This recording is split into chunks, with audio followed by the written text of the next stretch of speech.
However, to say that this is now a UK government and a Prime Minister without a shred of credibility is an understatement. Indeed, it is perhaps a sign of how badly broken UK politics is that the Prime Minister's resignation has not already been tendered. I also reflect, as First Minister, that if I had given in to demands made by Tories and indeed some commentators on the day of the mini-budget to match the UK government's tax plans, I too today would be dealing with something of a financial disaster. It should, I think, be a relief to everyone across Scotland that the Scottish Government did not act so rashly. It will also be galling, I think, that the one measure that the Prime Minister has repeatedly cited to effectively justify the market turmoil of recent weeks, the energy price cap, has also now been curtailed, leaving many people and possibly many businesses without the support with energy bills that they were before today expecting. There's no doubt this is a self-inflicted crisis for Liz Truss, and it is humiliating in a quite unprecedented way in terms of the climb down. I think the sooner this Prime Minister and indeed this entire government departs office, the better that will be for everyone. Let me turn now to something that I hope is more optimistic in laying out an alternative for Scotland. Now, I have a lot of detail that I want to cover today, so I would ask people, particularly the journalists in the room, to bear with me once I have finished speaking. However, I will give every journalist in the room who wants to the opportunity to ask a question. In today's paper, we make the economic case for independence. Fundamentally, we argue in this paper that a stronger, fairer, more sustainable economy is more possible for Scotland with independence than it ever will be with continued Westminster control. By combining Scotland's many economic strengths and abundant resources, particularly our vast renewable energy potential, with the policy levers that come with independence, an economic model built on social partnership and good, stable governance, we can build a well-being economy that works for all. We also address in this paper key questions on currency, fiscal sustainability and trade, and I'll say more on these topics shortly. In 2014, the choice before the Scottish people was framed by Westminster parties as the strength and stability of the UK on the one hand and the uncertainty of independence on the other. The reality in the years since has been very different. It is glaringly obvious now that the UK does not offer economic strength and stability or financial security. On top of an already crippling cost of living crisis, calamitous decisions in recent weeks taken by a government Scotland did not vote for have sent mortgage rates through the roof and brought pension funds to the brink of collapse. It is now very clear that we also now face another round of austerity cuts that will damage our public services, perhaps existentially, push more people into poverty and further shred the safety net that is so essential to any decent society. So that is the so-called certainty that continued Westminster governance now offers us. And while recent events have brought this into sharper focus, this is a crisis long in the making, and it is not a temporary phenomenon. The UK economy is in long-term decline. The UK economic model is failing and failing badly. The facts speak for themselves. The UK is poorer than many of its international competitors. Indeed, as the first paper in this series demonstrated, it is substantially poorer than independent European countries comparable to Scotland. It has lower national income per head, wider inequality, higher rates of child and pensioner poverty, and lower productivity. More and more, the UK looks like an outlier in economic policies, performance, and social outcomes. Brexit, of course, has turbocharged these trends. Over time and compared with EU membership, Brexit will wipe billions of pounds from the Scottish economy and the tax revenues that support public services. Yet, inexplicably, all the main Westminster parties now back it. There is no route for Scotland as part of the UK back to the EU or to the single market or customs union. If we stay as we are as part of the Westminster system, the outlook for Scotland is this: austerity, low growth, wages and living standards stagnant at best, high and growing inequality, rising rates of poverty, economic damage, reduced trade and narrowed horizons as a result of Brexit, and all of it exacerbated by increasingly dysfunctional Westminster decision-making. The price of this for people across Scotland will be heavy. However, I know that there are many people who, even though they agree with that analysis, still have big and fair questions about independence. Questions like, why now in these tough times? Is a stronger, fairer economy really possible with independence? What currency will we use? How will we deal with any debt and deficit we inherit? How can we protect trade across the UK if we are back in the EU? This paper addresses these questions openly and frankly. First, why now? There is an understandable human instinct to hunker down in the face of a storm and hope for calmer times. But for the UK, this is not just a passing storm. The UK economy is fundamentally on the wrong path, and there is no real alternative on offer within the Westminster system. The establishment consensus on Brexit, despite the harm it is causing, illustrates that. For Scotland, not being independent means we are being dragged down the wrong path to a path people here did not vote for.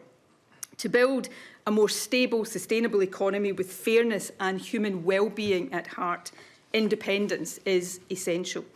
And that's the fundamental point we make in this paper.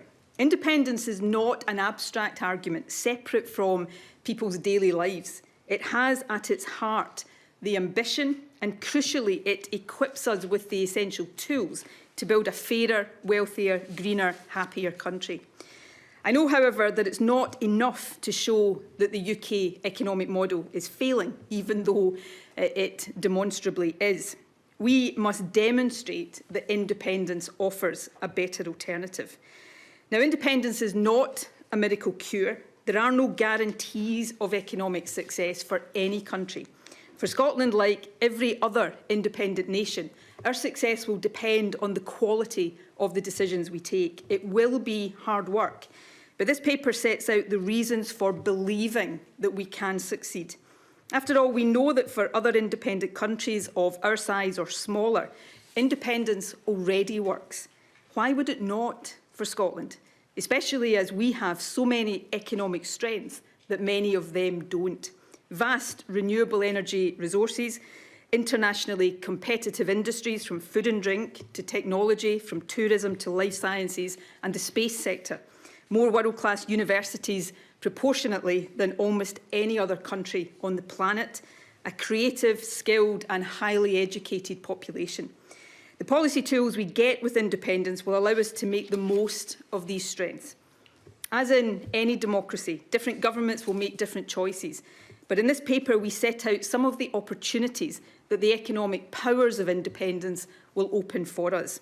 For example, with powers to reform the energy market, we could ensure that our renewable resources deliver security of supply and lower costs while also tackling the climate emergency.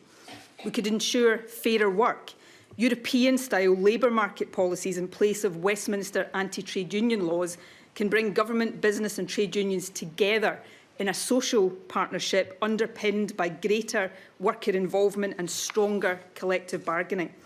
This is the kind of approach increasingly championed by organisations like the OECD as the best route to high-wage, productive economies that are sustainable and more inclusive. With employment law powers, we could do more to tackle the gender pay gap and age discrimination, ensuring, for example, that young people receive the same minimum wage rate as everyone else. It is an approach based on human well-being, lifting people up so that they can contribute fully, not waiting for wealth to trickle down while the inequality gap grows. With independence, we can rejoin the EU and be back inside the world's biggest trading bloc. As an EU member state in our own right, we would for the first time be in a position not just to benefit from EU trade deals, but help shape them. We would have an immigration policy tailored to our needs, and we would have the stability of knowing that the governments making the decisions that shape our economy have actually been elected by us. These are just some of the opportunities independence would open up. Another overarching question I know people have, though, is this one. How do we get from here to there? In this paper, we take that head on. As the events of recent weeks have indeed underlined, whether we like it or not, fiscal credibility and market confidence are essential to the well-being and living standards of all of us. That understanding is central to the approaches we set out. Firstly, we describe in this paper the new financial institutions that will be required to help ensure such credibility and confidence. On that, though, it's worth noting that we are so much more advanced than in 2014. Back then, Scotland didn't have its own tax or social security agencies. We do now. Indeed, there have surely been few, if any, nations in history better prepared for independence than we are. To add to those institutions already in place, we would create an independent Scottish Central Bank, a debt management office, and significantly strengthen the Scottish Fiscal Commission so that it effectively replicates the Office for Budget Responsibility. These institutions would operate independently of government and help ensure financial stability, transparent economic forecasting and performance monitoring, and a responsible, purposeful and efficient use of borrowing powers. Second, we address the issue of currency. We confirm that the policy of the Scottish Government is to establish a Scottish pound. We would seek to do this as soon as practicable. The precise timing would be determined not by a fixed timetable, but by a set of objective requirements and criteria, guided by advice from the Central Bank and subject to a decision by Parliament in the overall interests of the country. This paper sets out in detail a careful and responsible phased approach, as well as the arrangements necessary to support a new currency and, in the shorter term, our continued use of sterling. The paper also sets out the approach we would take to securing fiscal sustainability. Again, this recognises the vital importance of confidence and credibility in public finances. The deficit and debt an independent Scotland will start out with will be derived from and influenced by the overall UK position. In the case of debt, it will also be determined by negotiations that follow a vote for independence. As was established in 2014, Scotland would not have legal responsibility for UK debt. We do, however, in my view, bear a moral responsibility. In light of that, and indeed our desire for strong future partnership between Scottish and UK governments, we would seek a fair settlement on both debt and assets. Now, given the turmoil engulfing the UK's finances at this time, it is not possible to make an estimate of our starting fiscal position, though the IFS has suggested that in 2022-23, Scotland's deficit is likely to be similar to or lower than the UK's. We do confirm that we would set clear fiscal rules to put and keep public finances on a sustainable path. We would intend these to align with the broad principles of the European Growth and Stability Pact, which is currently being reformed. We intend to have fiscal rules that keep day-to-day spending within sustainable limits and debt on a sustainable path, but still permit governments to properly support public services and borrow to invest. We reject austerity as both morally wrong and economically counterproductive. Further, we do not accept that austerity is necessary in a country as wealthy as Scotland and with our abundance of resources. It is ultimately the creation of a sustainable, inclusive economy that delivers fiscal sustainability. Neither austerity nor tax cuts for the wealthiest will deliver that. It will come instead from investment in people and infrastructure. That is why we propose in this paper the Building a New Scotland Fund. Oil and gas is a declining asset, and our obligation to the planet means that we must move away from fossil fuels as quickly as possible. But oil and gas can't be switched off overnight, so Scotland could benefit from these revenues for some time yet. If we invest remaining oil revenues and use our new borrowing powers responsibly and for a purpose, we can invest up to £20 billion in the first decade of independence. This investment will help accelerate the transition to net zero and transform communities. And crucially, it will help kickstart the inclusive growth that will help get our newly independent nation on a fiscally sustainable path while building the fair society we all want. Lastly, the paper considers the issue of borders and trade, although we will publish a further paper later in this series specifically on European Union issues. There are two important points to underline at the outset. Firstly, independence opens the door to Scotland rejoining the EU and the single market. That will allow us to grow and diversify our trade in the way Ireland did after joining the EU. Trade across the UK is important, but that must not be the limit of our ambition, not when we have a market 7 times the size of the UK on our doorstep. Second, Scotland will remain in the common travel area with the rest of the UK and Ireland. That means any talk of passports to visit relatives in England is utter nonsense. Free movement of people across our islands will continue as before, and independent Scotland, though back in the EU, will also regain free movement across 27 other countries.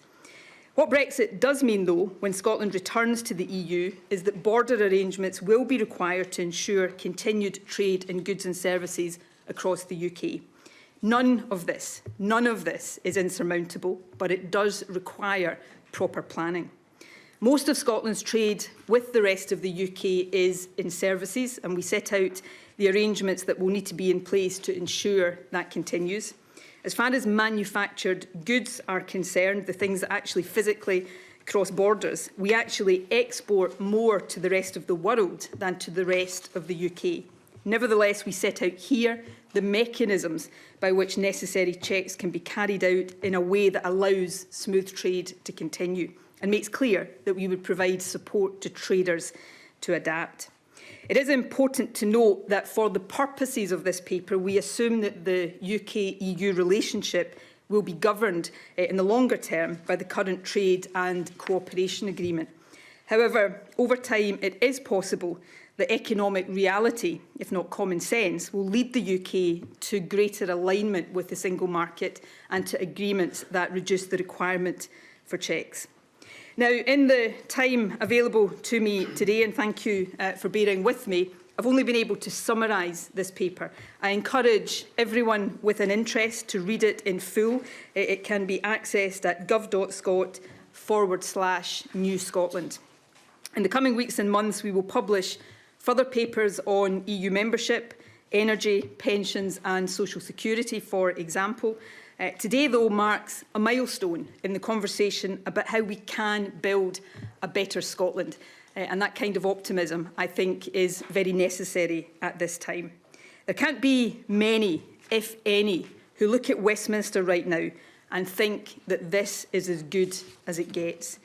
But in relation to an independent Scotland, people want we're going to step away from Nicola Sturgeon there. She's setting out the case for another referendum on Scottish independence using Brexit and the current economic woes of the UK to argue that this is the right time, saying that issues such as border arrangements across the UK are not unsurmountable, and that she talks about what is happening in the Westminster Parliament, that's a sign of how broken the system is, that the UK Prime Minister hasn't yet resigned.